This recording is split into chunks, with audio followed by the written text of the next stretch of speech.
Hi there! I'm going to show you a simple way to make a vest and another cute top with a 60-inch scarf. Alright, it's a 60-inch scarf. Can you see it?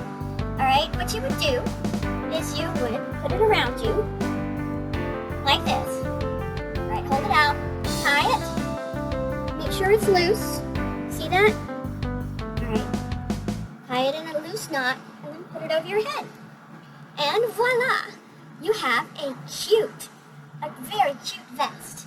If you want to tuck in the back of your vest, see that? You can do that.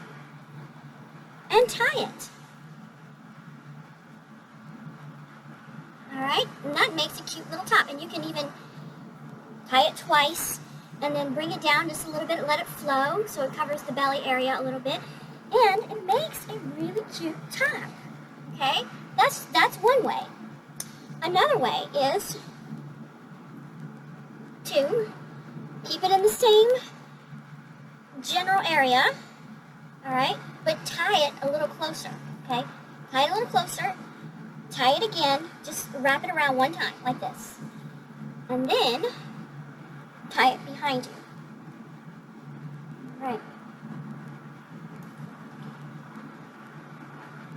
Alright, so this is another way to wear it, and it is a cute little top